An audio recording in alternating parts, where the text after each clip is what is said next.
முடியும். 2 மொழிக்கு சந்தர்ப்பம் கொடுத்து அவரை 3 மன்னித்துக் கொள்ளுங்கள். என்னையா நீங்கள் சொல்ல மன்னித்துக் கொள்ளுங்கள். என்ன கிராமத்தில் இருக்கிறார்கள், இங்கிலீஷ் தெரியாது நீங்கள் சொல்றீங்களா? சந்தர்ப்பத்தை சரியாக சொல்லிவிட்டு நீங்கள் கதையுங்கள். எனவே ஒன்றே புரிந்து கொள்ளுங்கள், அப்படியாக அந்த 3 மொழியையும் சிறப்பாக கதைப்பதற்கு களம் கொடுத்தது, அதை வளர்ப்பதற்கு சந்தர்ப்பம் கொடுத்து 3 சமூகத்துக்கூடாக தன்னை நல்ல மனிதர் என்று காட்டி இந்த சமூகத்தின் எங்களுடைய மக்களுடைய முதலமைச்சராக வருவதற்கு சந்தர்ப்பம் கொடுத்தது அந்த நல்ல பண்பாட்டை கற்றுக் கொடுத்த நகரம்தான் என்பதனை வடிவாக புரிந்து கொள்ளுங்கள். சந்தர்ப்பத்தை வடிவாக கேட்டுக்கொள்ளுங்கள். அதாவது நல்ல மனிதர்கள் உருவாகுவது என்பதுதான் கருத்து, பிறப்பது என்பதல்ல. வடிவாக புரிந்து கொள்ளும். அவர் கிராமத்திலும் பிறக்கலாம், சேர்ப்புறத்திலும் பிறக்கலாம், எங்கேயும் பிறக்கலாம். ஆனா சரியான பண்பாட்டை கருத்துக் கொள்வதற்கு பல்வேறு பண்பாடுகளையும் சமூகத்தினூடாக கற்றுக்கொள்வதற்கு பல்வேறு சமூகத்தவர்களும் பல்வேறு நாட்டவர்களும் பல்வேறு மதத்தவர்களும் வருகின்ற ஒரு சூழல் வேண்டும். அந்த சூழல் தான் ஐயா நகரம். கிராமத்துக்கு சும்மா நாங்கள் அப்படியே பாருங்கள், பாடல்களே பாருங்கள், கிராமப்புறத்து பாடல்கள் என்று வேறுபடுத்துகின்றார்கள், நகரப்புறத்து பாடல்கள் என்று வேறுபடுத்துகின்றார்கள். ஒருவன் பிரபல்யம் அடைய வேண்டுமாக இருந்தால், தன்னுடைய நல்ல பண்பாட்டை நிலக்களப்படுத்த வேண்டுமாக இருந்தால் கிராமத்திலிருந்து ஒன்றும் செய்ய இயலாது. அதை முதல்ல புரிந்து கொள்ளுங்கள். தன்னுடைய நல்ல பண்பாட்டை சர்வதேச வரியை செய்ய வேண்டும் என்று சொன்னால் அது நகரத்திலிருந்து நடக்க முடியாத காரியம். இங்கே இருப்பவர்கள் பாருங்கள், நிறைந்த வியாபாரிகளாக இருக்கின்றீர்கள், நிறைந்த கல்விமான்களாக இருக்கிறீர்கள், விடுங்கள் இருக்கிறீர்கள். நெல்லியடி நகரில் போய் ஒரு கடை போட்டால் சரி, நெல்லியடி நகரில் போய் ஒரு கடை நிலையத்தை திறந்தால் சரி, அல்லது யாழ்ப்பாணத்தில் போய் நீங்கள் செய்தால்தான் நீங்கள் இந்த சமூகத்தில் இந்த நல்ல பண்பாட்டை உங்களுக்கு எல்லோருக்கும் அறிய செய்ய முடியுமே தவிர இதற்குள் இருந்தால் நீங்கள் உண்மையிலே இப்படியேதான் இருப்பீர்கள். ஒன்றை புரிந்து கொள்ளுங்கள், நீங்கள் நல்ல பண்பாட்டை வெளிப்படுத்தி காட்ட, நல்ல மனிதர்கள் என்பதை வெளிப்படுத்தி காட்ட உங்கள் கிராமத்தில் இருந்து விலகி நகரத்துக்கு சென்றால்தான் அது முடியும். இல்லை என்று சொல்லி சொன்னால் வானுயர பறந்தாலும் ஊர்குருவி தான் என்ற பண்பாட்டுக்கு அமைய இங்கே இருக்க வேண்டி வரும். எனவே நல்ல பண்பாட்டை நீங்கள் வெளிப்படுத்தி காட்ட நல்லவர்களாக மாற நீங்களும் நகருக்கு செல்லுங்கள், அங்கே கற்றுக்கொள்ளுங்கள் நல்ல பண்பாட்டு என்று கூறி அமர்கின்றேன். நன்றி, வணக்கம். சோதிசேர் அவர்கள் நீண்ட ஒரு உரையை மூச்சு விடாமல் பேசி முடித்திருக்கின்றார். என்னப்பா தலைப்பு, என்னத்தையப்பா சொல்லுறது எனக்கும் ஒரு பெரிய பிரச்சனை. ஏனென்றால் எனக்கு ஒரு சிறப்பு என்னென்றா, நான் திருமணம் செய்வதற்கு முதல் இருந்தது கிராமம், நான் திருமணம் செய்த பிறகும் இருக்கிறது கிராமம். அப்ப எனக்கு பிரச்சனை இல்லை, நகரத்தால் எந்த பிரச்சனையும் இல்லை. ஆனா அதே நேரத்தில் நான் நல்ல மனிதனாக இருந்தேனோ என்றா அங்கதான் ஒரு பிரச்சனை வருகிறது. ஆகவே இவர்களுடைய தலைப்பை நாங்கள் பார்க்கின்ற பொழுது முதல் நகரத்திலே இருந்து எடுத்தவர்களுடைய கருத்தை பார்ப்போம். நல்ல மனிதர்கள் உருவாவது நகரத்திலே என்கின்ற அணியில் பேசிய என்ன சோதிசேர் அவர்கள் நல்ல கருத்துக்களை சொல்லி இருக்கின்றார். மனிதர்களாக பிறந்தவர்கள் கிராமத்திலே பிறக்கலாம், ஆனால் வாழ்கின்ற இடம் நகரம் என்கின்ற ஒரு கருத்தையும் சொல்லி இன்றைக்கு நகரம்தான் கிராமத்தை விட எல்லா விதத்திலையும் முன்னேறுகின்றது.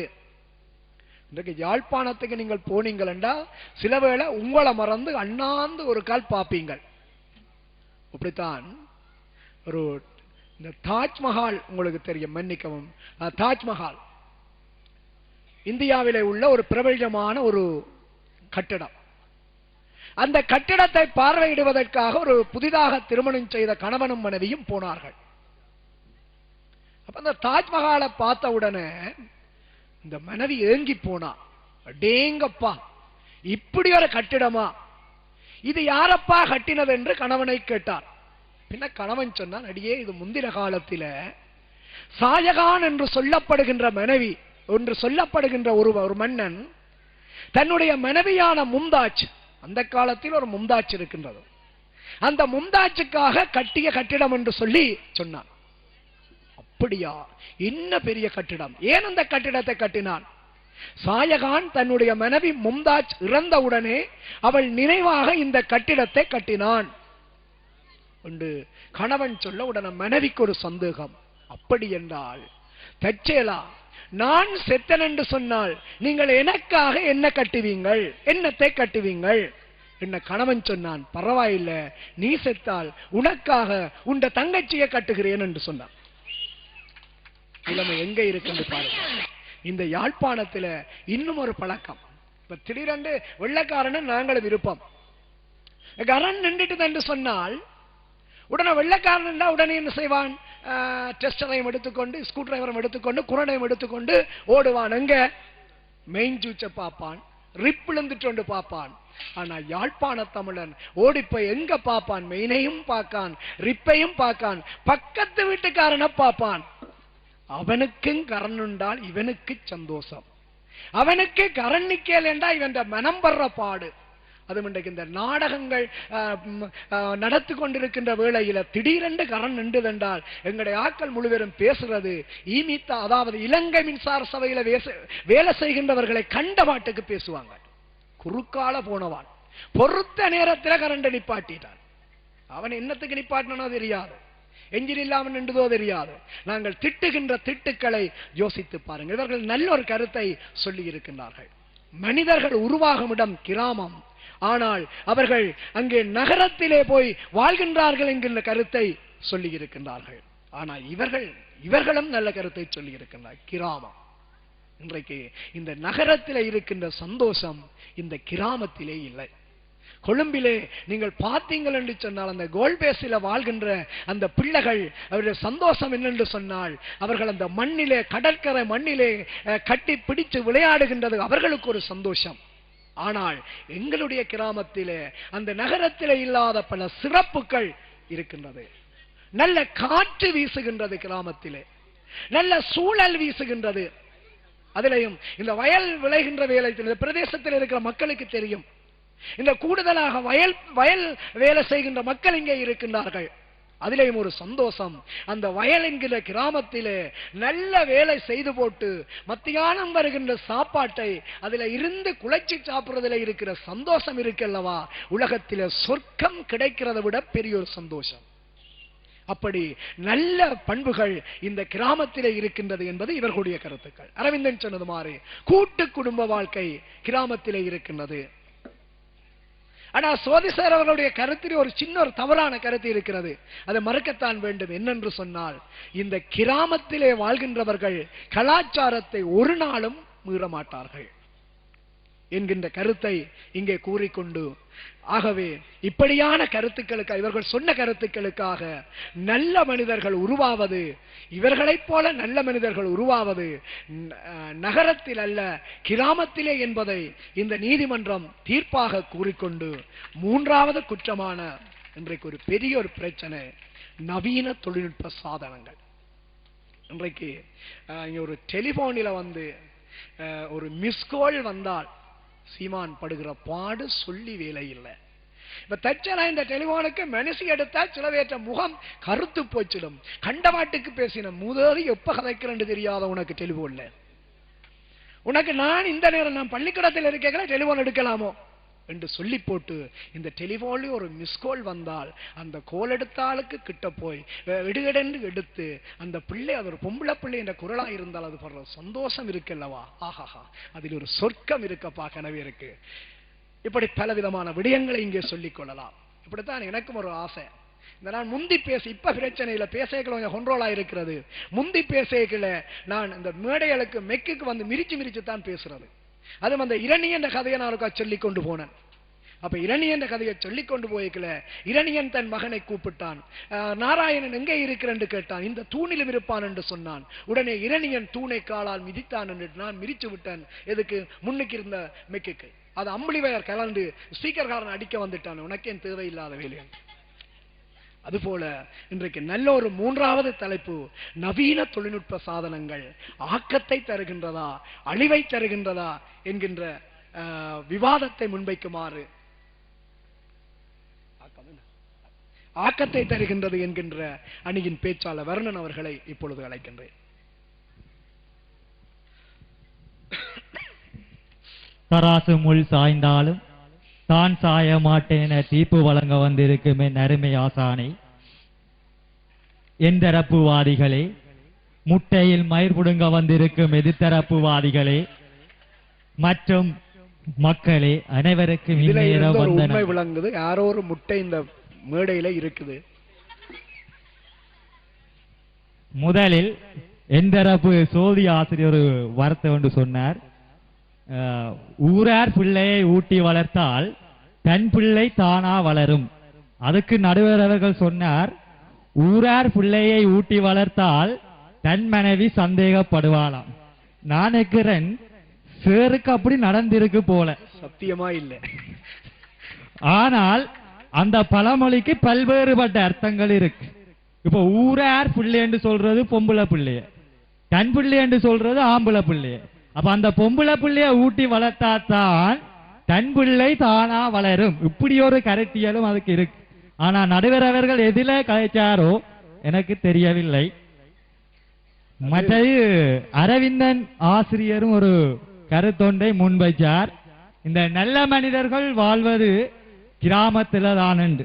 இப்ப இவர் இந்த நிலைக்கு வந்தது கிராமமா நகரமா? இதுதான் என்னுடைய கேள்வி. சொல்லுங்க சார். உங்களை ஒரு ஆசானாக உருவாக்கியது கிராமமா நகரமா? சத்தியமா கிராமம்தான். நீங்கள் இருக்கிறது கிராமமாக இருக்கும். ஆனால் நீங்கள் படிச்சு ஆசிரியர் உத்தியோகத்தை கொண்டு வந்து விட்டது கட்டாய நகரமா தான் இருக்கு. நான் படித்தது நெல்லியடி மத்திய மகா வித்தியாலயம். அது கிராமமா நகரமா? அது கிராமத்தோடு இணைந்த பாடசாலை. இதிலே இருந்து ஒன்று விளங்குது, பச்சை போய் சொல்றாரு. அதான் சொன்னான் மயிர் முடுங்க இவரத்தான். நான் பச்சை பொய்யும் சொல்லல, சிவத்த பொய்யும் சொல்லல. சரியா? அது கிராமத்தோட நெல்லியடி ஆசிரியர். இப்போது அது நகரமாக கொண்டிருக்கின்றது. வர்ணன் பேச வருகின்ற பொழுது முட்டையில் மயிர் புடுங்கிற கதையை பார்த்தோன்னே எனக்கும் ஒரு சாதவாக கடிவிழுந்தது. யாரை முட்டை என்று சொன்னார்கள் என்று நான் நினைச்சேன், என்னையோ அரவிந்தனையோ சொன்னார்கள் என்று. ஆனால் இப்ப அந்த சந்தேகம் தீர்க்கப்பட்டு விட்டது. எனக்கு ஒரு சந்தேகம் தான் அவர் முட்டை என்று சொல்லி இருக்கிறார். எனக்கு ஒரு சந்தேகம் என்னன்னு சொன்னா, சோதி சேர பார்த்து தான் அப்படி சொல்லி இருக்கிறேன். ஐயா பாருங்கள், இந்த இடத்தில் நான் உண்மையாக ஒரு கதை ஒன்று சொல்லணும். சரி சொல்லுங்க. அடுத்த பொய்யல்ல, உண்மை. என்னன்னு சொன்னா, நான் இந்த மேடையில பேசுறதுக்கு இவ்வளவு கற்றுக்கொள்றதுக்கு மூல காரணமாக இருந்தது எமது அறிமுகம் சனசமூக நிலையம். அந்த சனசமூக நிலையத்திலே தலைவராக இருந்து அப்படி வளர்த்து விட்டது எது, கிராமமா நகரமா? கிராமம். எமது அறிமுகம் சனசமூக நிலையம் கிராமத்தில் இருக்கின்றது. இந்த கிராமத்தில் நான் தலைவராக 18 வயதிலே தலைவராக நான் பதவியேற்று வழிநடத்தி இந்த பேச்சுகளை பேசுவதற்கு வழியாக இருந்தது. திரும்ப கேட்கிறேன் உங்களை, சரி அந்த நிலைக்கு கொண்டு வந்தது கிராமமா நகரமா? கிராமம் தான் கொண்டு வந்தது. திரும்ப இப்ப நான் சொல்றது சிறு விலங்கு இல்ல போல. இப்ப நீங்க பிறந்து வளர்ந்து படிச்சது கிராமம், ஓகே. ஆனா உங்களை உத்தியோகத்துக்கு கொண்டு வந்து விட்டது நகரமா கிராமமா? உண்மையாக வளர்த்தது எது, கிராமமா நகரமா? கிராமத்தில் இருந்த ஆசிரியர்கள் தான் என்னை வளர்த்து விட்டார்கள். உதுக்குரிய வழி பேசாமல் அடுத்த விடயத்தை தொடர்வது. எதிரணியினுடைய சட்டத்தரணியவர்களே, உங்களை பார்த்து ஒரு நல்ல அருமையான கேள்வியை கேட்க விரும்புகின்றேன். நீங்கள் இவ்வளவிற்கு வளர்ந்து இப்படி வந்திருக்கிறீர்கள் என்று கூறுகின்றீர்கள், ஏற்றுக்கொள்ளுகின்றேன். நாளை நீங்கள் ஒரு பிரபல்யமான அறிவிப்பாளராகி கொழும்பில் இருக்கின்ற இலங்கை வானொலியத்துக்கு உங்களுக்கு அழைப்பிற்கு வந்துட்டது. நீங்கள் வாருங்கள், நகரத்தில் இருக்கின்ற அந்த வானொலியத்தில் ஒரு அறிவிப்பாளராக பணியாற்ற வேண்டும் என்றால் நீங்கள் போக மாட்டீங்களா? கட்டாயம் போவேன். ஆனால் அந்த சூழலுடைய கட்டாயம் போவேன். நான் எனது கருத்தை கேளுங்கள். எனது கருத்தை கேளுங்கள், தயவு செய்து எனது கருத்தை கேளுங்கள். நான் கட்டாயம் போவேன். ஆனால் எனது கிராமத்தின் எனது பண்பாட்டை நான் அங்கே விட்டு கொடுக்க மாட்டேன். அதைத்தான் சொல்லுகிறேன். நல்ல சந்தர்ப்பம் கிடைத்து விட்டது. நான் அங்கு வளர வேண்டும், நல்ல மனிதனாக நாட்டுக்கு தெரிய வேண்டும் என்பதற்காக கிராமத்தில் பிறந்தாலும் அங்கே போகிறீர்கள். சட்டத்தரணிகளும் நீதிமன்றத்தை விட்டு வெளியேற்றப்படுவீர்கள் என்பதை மனவருத்தத்துடன் தெரிவித்துக் கொள்கின்றேன். இனி என்னுடைய வாதத்திற்கு வருகின்றேன். எனக்கு தரப்பட்ட தலைப்பு, நவீன தொழில்நுட்ப வசதிகள் ஆக்கத்தை உருவாக்குகின்றதா அழிவை தருகின்றதா? பெரும்பாலும் என்னுடைய வாதம் ஆக்கத்தை தான் தருகின்றது. இப்ப உங்கள் பிரதேசத்தை சேர்ந்த பத்மருவன் அவரை எடுப்போம். இப்ப அவர் என்ன செய்ய போறாரு, இப்ப 2 நாள் பிரான்சுக்கு போறேன். பிரான்சுக்கு போய் அவர் தன் சகோதரம் உண்மையிலே அப்படி ஒரு செய்தி இல்லை என்று பத்மருவன் என்ன செய்தாலும் எனக்கு சொல்லுவார். ஆனா இந்த 3 பேரும் சொல்றத பார்த்தா உண்மையா பத்மருவனை அனுப்ப போய் நம்ம கிடைக்கும். கடைசியாக கிடைச்ச தகவல் உறுதிப்படுத்தப்பட்டது, நம்பிக்கையூட்டப்பட்ட தகவல். அவர் அங்க இருந்து கொண்டு தன்னுடைய தாய் தகப்பன் சகோதரங்களோட கலைக்க போறதுக்கு வழிவகுக்கிறது நவீன தொழில்நுட்ப வசதிகளே இல்லையா? ஆமாம், அது சரி. ஆனால் அதை விடவும் மற்ற இளைஞர்கள் என்ன செய்கின்றார்கள்? உங்களுக்கே தெரியாத அல்ல, இளைஞர்கள் இருக்கின்றீர்கள், யுவதிகள் இருக்கின்றீர்கள், உங்கள் அனைவருக்கும் தெரியாத என்று அல்ல. இந்த இன்டர்நெட் வசதி உங்களுக்கு எல்லோருக்குமே தெரியும். என்ன செய்கின்றது? இன்டர்நெட் வசதியில் நாங்கள் அடிக்கின்றோம் www. எங்களை விரும்பிய தரவுகளை எடுப்பதற்காக அடித்துக் கொண்டிருக்கின்றோம். அந்த வகையில் எடுத்துக்கொண்டிருக்கும் போது எங்களுக்கு சைட் பாக்ஸில் ஒரு யாருடன் தொடர்பு கொள்வதற்காக அவர்கள் தங்களது போன் நம்பரை போட்டுள்ளார்கள். அதை பற்றி என்ன நினைக்கின்றீர்கள் நீங்கள்? சரி, இப்ப இதுக்கு ஒரு சின்ன கதை என்று சொல்றேன். இந்த பனையில பண்ணாடைகள் கிடக்கும் என்ன, ஆனால் நல்ல பண்ணாடை எப்பவும் மேலதான் இருக்கும், கழிவு கட்டதான் கீழே வரும். அப்ப இவர் அந்த இன்டர்நெட்ல நல்லதை விட்டுட்டு கழிவு கட்டத்தான் பார்த்தால் அது கட்டாயம் அழிவத்தான் தரும். ஆனால் அதை ஆக்கள் கொடுக்காது. பெண்ணாடை உதாரணத்தை விட நான் நல்ல ஒரு உதாரணம் வச்சிருக்கிறேன். பெனையில நல்ல கல்லும் இருக்கு, புளிச்ச கல்லும் இருக்கு. நடுவர்களே, இப்பொழுது எங்கள் அப்பா அம்மா இந்த பிள்ளையை இந்த ரோட்டால் போக வேண்டாம் சொன்னால் எங்கள் பிள்ளையை கட்டாயம் போய்த்தான் தீரும். அப்படி போகாத பிள்ளையை ஒரு இருக்காது. ஏன்னு சொன்னால் நாங்கள் அந்த இடத்த போய் பார்ப்போம். அதே மாதிரி தான் இன்டர்நெட்டிலும் இதே மாதிரி ஓபன் பண்ணி பார்ப்போம், அதுக்குள்ள என்ன இருக்கின்றது, என்ன விஷயம் இருக்கின்றது தான் இப்போது இளைஞர்கள் அறிவார்கள். மற்றும்படி அவ்வாறு நல்ல ஒரு பெற்றோர் கிடைச்சிருக்கிறார். என்ன பிள்ளைக்கு சொல்லி கொடுக்க, இதுக்குள்ளால போ அதுக்குள்ளால போன இதெல்லாம் பார்க்கலாம். அப்ப இப்படியானவர் சமூகத்தில் இருந்தால் கட்டாயம் சமூகம் எங்க செல்லும்? அழிவு பாதைக்கு தான் கட்டி செல்லும். வர்ணனவர்களே சொல்லுங்க. சொன்னால் இந்த பேஸ்புக் ஒன்று வந்தது தெரியும் தானே? பேஸ்புக் நாங்கள் எமது வாதம் இது அதாவது ஆக்கத்தை தரவில்லை என்று சொல்லி நாங்கள் முழுவதுமாக கூற வரவில்லை. ஆக்கத்தை தருகின்றது, ஆனால் பெரிதும் அது அழிவை தருகின்றது என்றுதான் நாங்கள் கூற வருகின்றோம்.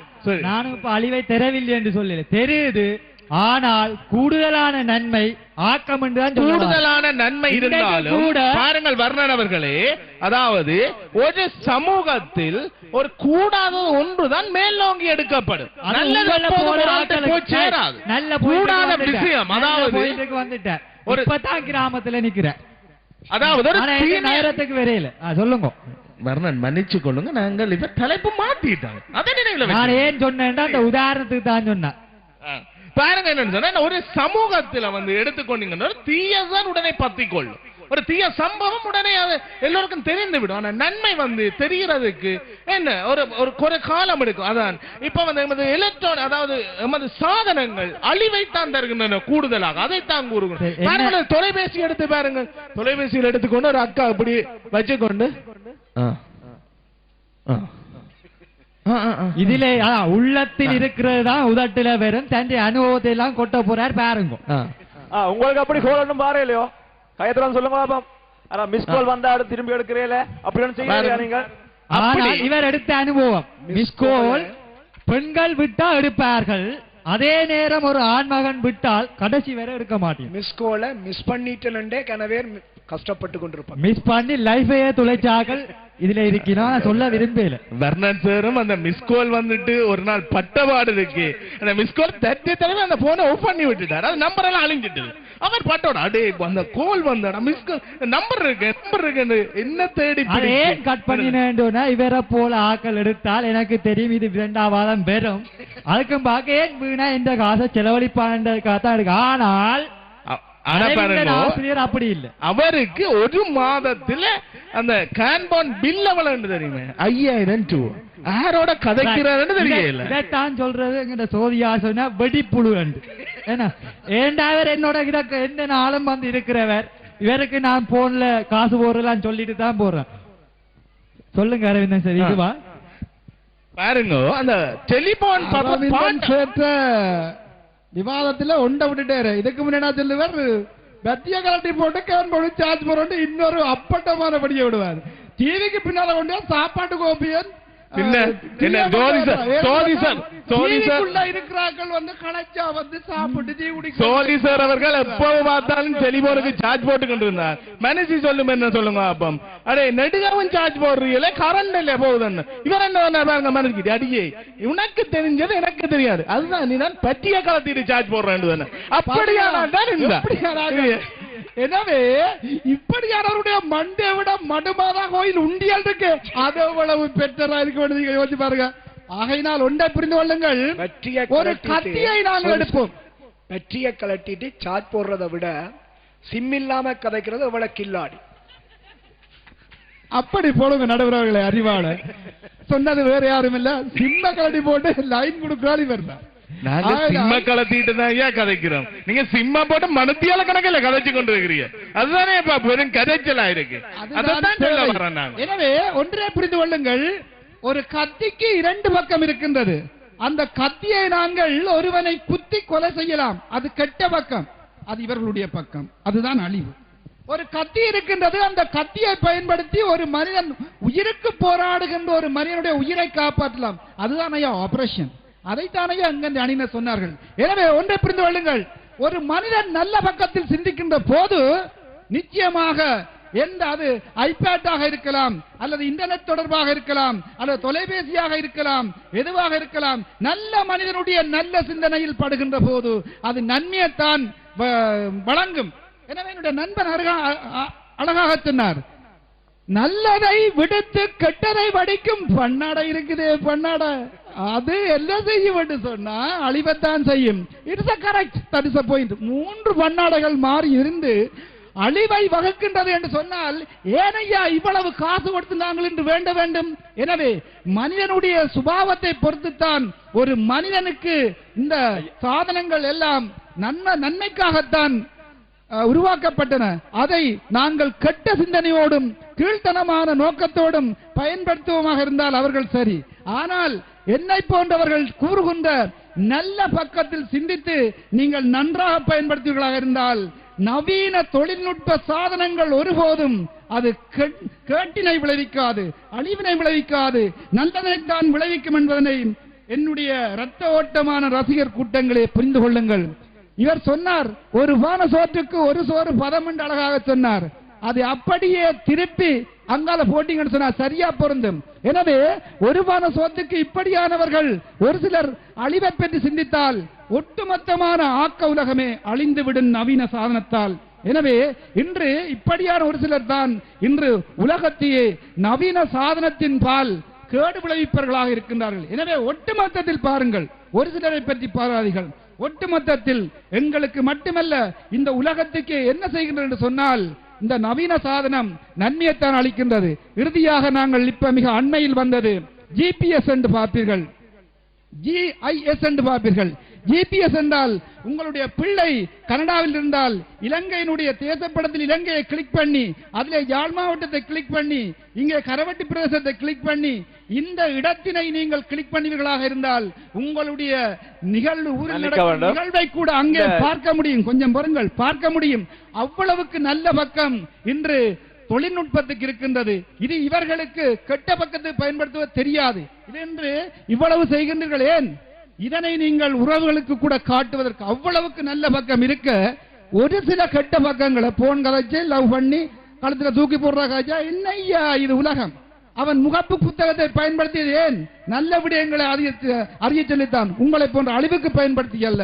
எனவே ஒரு சிலர் விடுகின்ற அந்த முகப்பு புத்தகத்தை பற்றி நீங்கள் சொல்லும் போது எனக்கு ஒன்று ஞாபகம் வருகின்றது. இலங்கை அரசாங்கம் ஒரு நடவடிக்கை ஒன்று எடுக்கின்றது. என்ன சொன்னால் பேஸ்புக், அதாவது முகநூல் பேஸ்புக்கை நிப்பாட்டுவதற்கு யோசிச்சு கொண்டிருக்கிறாங்க. எதற்காக? அது ஆக்கத்தை தருவதனால அழிவுகள் கூடிக்கொண்டு வருகின்றது. நீங்கள் செய்கிற அழிவால நல்ல காரியங்கள் எல்லாம் நாசமா போகுது. நாங்கள் செய்யறோம். உங்களுக்கு முகநூல் அட்ரஸ் இல்லையோ முகவரி? ஒன்றை புரிந்து கொள்ளுங்கள், மனித கொள்ளுங்கள், உங்களுக்கு முகநூல் முகவரி இல்லையா? ஜோதி சார் அவர்களே, உங்களுக்கு முகநூல் முகவரி இல்லையா? முகநூல் முகவரி இருக்கிறதையா? நான் நிலைமையை பார்த்து தான் அதனை தெரிவு செய்வேன். ஏன் நீங்க முகநூல் முகவரி வைத்தீங்க? எனக்கு நல்ல பக்கம் இருக்கின்றது, நல்ல பக்கத்தை நான் பார்க்கிறேன். உங்களுக்கு எத்தனை ஃப்ரெண்ட் அதுல எத்தனை இருக்கு? கேர்ள் ஃப்ரெண்ட் இருக்கு? எத்தனை கேர்ள் ஃப்ரெண்ட் இருப்பீங்க உங்களுக்கு? சொல்லுங்க. கேர்ள் ஃப்ரெண்டே இல்ல, பெண்களே இல்ல. இருந்தாலும் அது நல்லவர்களாகத்தான் இருப்பார்கள். ஆஹா. இல்ல. உங்களை போன்று பன்னாடுகளாக இருக்க மாட்டார்கள். ஐயா புரிந்து கொள்ளுங்கள். ஐயா பாருங்க, கேர்ள்ஸ் வந்தா தான் நான் கொடுப்பேன், இல்லாட்டி கொடுக்க மாட்டேன். அதுதான், இல்லாட்டி ஒண்ணு மட்டும் இல்ல. அது கிளவியா இருந்தா என்ன, கிளடா இருந்தா இருந்தாலும் கேர்ள்ஸா இருக்கும் பேர். கேர்ள்ஸ் இருந்தா பேர் இருந்தா தான் நான் கொடுப்பேன். கிளவி என்றால் 21 பிள்ளையா இருக்க கூடாது. பாருங்கள், சொந்த அனுபவம் எப்படி பேசுகின்றது. நான் இதை பற்றி சிந்திக்கவே இல்லை இவ்வளவு நாளும். இவர்கள் இதை பற்றி சரி, இன்றைக்காவது சிந்திங்க ஐயா. அழிவண்டதை பற்றி சிந்திக்கிறார்கள். எனவே இப்பொழுதுதான் நான் இப்படி ஒரு பக்கம் இருக்கின்றது. பாருங்கள், அதாவது என்ன சொல்வார்கள் சொன்னால், பன்றியோடு கூடிய குட்டியும் பவ்வி உண்ணும் என்று சொல்லுவார்கள். அதே போன்று இவர்களுக்கு வந்தால் இப்படி நாங்களும் கெட்ட சிந்தனையை வளர்க்க வேண்டி வரும். எனவே ஒருபோதும் அழிவுக்காக நவீன சாதனங்கள் உருவாக்கப்படவில்லை, அது நன்மைக்காகத்தான் உருவாக்கப்பட்டது. இவர்களை போன்ற கெட்ட சிந்தனையும் கீழ்தளம் உள்ளவர்களால் தான் அது அழிவிற்கு வருகின்றது என்பதை தெளிவாக புரிந்து கொள்ளுங்கள். நடுவர் அவர்களும் புரிந்து கொள்ளுங்கள். மேலும் இவர் ஜிபிஎஸ் பற்றி சொன்னார். ஜிபிஎஸ்ல நாங்கள் எந்த ஏரியாவிலும் மெப்பை கண்டுபிடிக்கலாம். அந்த மெப்பை வச்சுக்கொண்டு நாங்கள் எங்களுக்கு வேண்டிய கெட்ட வேலைகளை செய்யலாம். முழுமையாக கெட்ட வேலைகள் நடைபெறும் என்பதை கூறிக்கொள்ள விரும்புகின்ற நடுவர் அவர்களே. அதான் திரும்ப நான் சொல்றேன், கெட்டவர்களுக்கு எப்பவும் கெட்ட சிந்தனை தான் வரும். இப்ப அரவிந்தன் சட்டத்தரணிகளும் அமர்ந்து கொள்ளுங்கள். குறுக்கிடுவதற்கு மன்னிக்கவும். இப்ப அரவிந்தன் ஆசிரியர் சொன்னார், மற்ற இவர் ஒரு கதை சொன்னார், 21 வயசு பெண்ணு. ரைட். இவரோட ஒரு நாள் நான் போனேன். முதல் நாள் இவர் என்ன செய்தாருன்னா, ஒரு மாருதி கார்ல போனார். அவ மாருதி கார்ல போய்க்க அவள் ஹாய் டார்லிங் என்றார். பிறகு என்ன செய்யறாருன்னா, அடுத்த நாள் இவர் என்ன விட்டுட்டு தனியா மோட்டார் பைக்கில் போறார், ஹாய் அத்தான் என்றார். பிறகு என்ன செய்யறார் என்றால், சும்மா ஒரு துவிச்சக்கர வண்டியில செய்கிறார், போடா நாயே என்றார். அப்ப இப்படியான ஆக்களுக்கு அது அழிவைத்தான் கொடுக்கும். ஆனால் எந்தரப்புல இருக்கிற ஆக்களுக்கு நவீன தொழில்நுட்பம் ஆக்கத்தையே கொடுக்கும் என்பதை கூறி, இது உங்களுடைய அனுபவம் நான் நினைக்கின்றேன். 2 சட்டத்தரணிகளும் அமர்ந்து கொள்ளுங்கள். இறுதியாக ஒரு விடயத்தை சொல்லி முடிக்கலாம் என்று நினைக்கின்றேன். இன்றைக்கு இதுல இருக்கு எல்லாரையும் பாருங்க. ஆனா ஒவ்வொருவரும் ஒவ்வொரு பிரதேசத்தை சேர்ந்தார். ஆனால் அந்த பிரதேசத்தை இவ்வரங்கிற்கு கொண்டு வந்து விட்டது நவீன தொழில்நுட்ப சாதனைகளே என்று கூறி, நவீன தொழில்நுட்ப சாதனைகள் ஆக்கத்தை தருகின்றன ஒழிய அழிவை ஆக்கத்தை தருகின்றனவே என்று கூறி அமர்ந்து கொள்ளுகின்றேன். மன்னிக்க வேண்டும், எதிரணியில் ஒன்றை தவறாக புரிந்திருக்கிறார்கள். நான் சொன்னது ஜிபிஎஸ், முதலில் சொல்லியிருக்கிறேன் குளோபல் பொசிஷன் சிஸ்டம். அடுத்ததாக கூறினேன் ஜிஐஎஸ், குளோபல் இன்ஃபர்மேஷன் சிஸ்டம். எனவே உலக தொழில்நுட்பத்தை பற்றி தான் நான் கூறினேன். அது இப்படித்தான் நடக்கின்றது என்பதை புரிந்து கொள்ளுங்கள். தரைத்தோற்றத்தை பற்றி தான் முதலில் கூறினார் என்பதை கூறிக்கொள்கின்றேன். நன்றி. உண்மையிலே ஐப்பசி மழையை விட மோசமாக இவர்கள் மேடையிலே மழை பொழிந்திருக்கிறார்கள். இப்படித்தான் ஒரு வெள்ளப்பாலத்தில எல்லா நாட்டை சேர்ந்தவங்களும் ஒரு காரில் போய் கொண்டிருந்தாங்க. வெள்ளப்பாலம் மாதிரி ஒரு பாலம், 2 பக்கமும் கடல். அப்போ உடனே எல்லா நாட்டை சேர்ந்தவங்களும் போனோடனே ஜப்பான்காரன் கையில இருந்த மணிக்கூடண்டு அப்படியே சுழட்டி எறிஞ்சான் பாலத்துக்களை. எல்லாரும் ஏங்கி போனாங்க. ஏண்டா மணிக்கூட்ட சுழட்டி எறிஞ்ச? அப்ப அவன் சொன்னான், எங்கட நாட்டில நெருப்பு பெட்டி எவ்வளவு, இந்த நாட்டில நெருப்பு பெட்டி எவ்வளவு மலிஞ்சிருக்கோ அதே விலையில அங்க மணிக்கூடு பண்ணலாம், அதனால சுழட்டி எறிஞ்சான். அப்ப உடனே வந்து சிங்கப்பூர்காரன் என்ன செய்தான், கொண்டு வந்த காரை அப்படியே தள்ளி விட்டான் பாலத்துக்குள்ள. எல்லாரும் கேட்டாங்க, டே ஏண்டா ஓடின விலை கூடின காரை காருக்கு பாலத்துக்குள்ள தள்ளி விழுத்தின? எங்கட நாட்டில சவுக்காரம் என்ன விலைக்கு கிடைக்குதோ அது மாதிரி எங்கட நாட்டில கார் மலிவா கிடைக்கும், அதால தள்ளி விட்டேன். உடனே வெள்ளக்காரன் ஒருவன் இருந்தான், பக்கத்தில் இருந்த யாழ்ப்பாண தமிழனை தள்ளியே விழுத்தி விட்டான். டே ஏண்டா உயிர் உள்ளவனை தள்ளி விட்ட? இவன் எங்கட நாட்டில மலிஞ்சிருக்கிறான், அதால தள்ளி விட்டேன். இந்த மாதிரி வெள்ளக்காரனும் யாழ்ப்பாண தமிழனும் சந்தித்தார்கள்.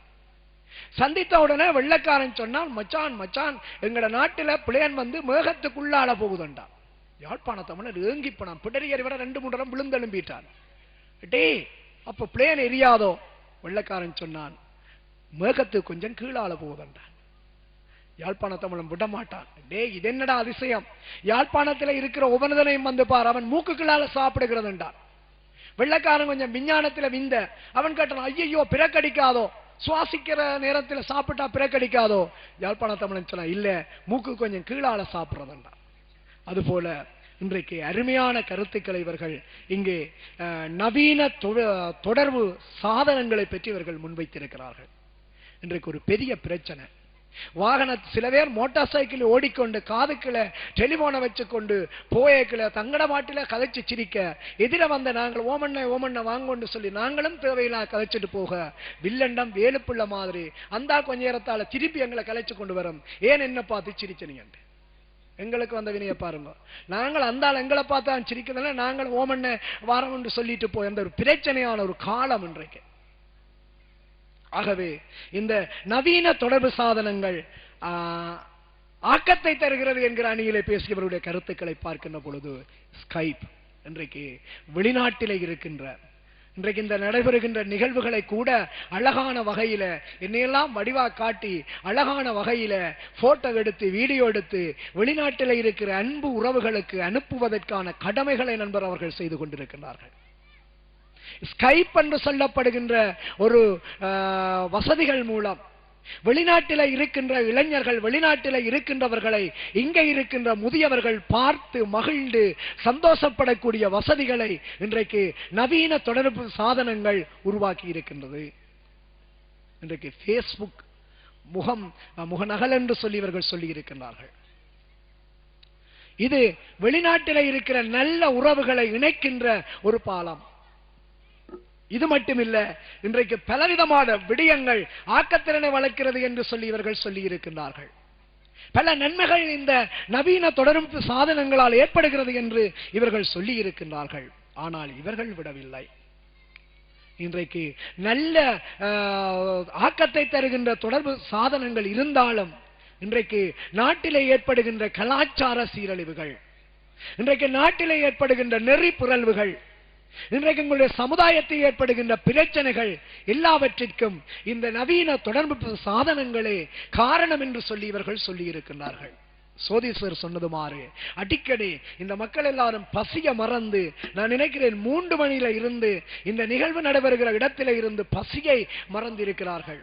இவர் 2 பேருக்கும் ஒரு பழக்கம் என்னன்னா, பசியோட இருக்கிற மக்களுக்கு சில பொருட்களை ஞாபகப்படுத்துறது. சொன்னா ஒரு பானை சோற்றுக்கு ஒரு சோறு பதம் உண்டு. பாவம் பசிய மறந்து இருக்கிற மக்களுக்கு அப்பதான் ஒரு ஞாபகம் வருது, சாப்பாடாம் சாப்பிடாம இருக்கிறோமோ பாருங்க.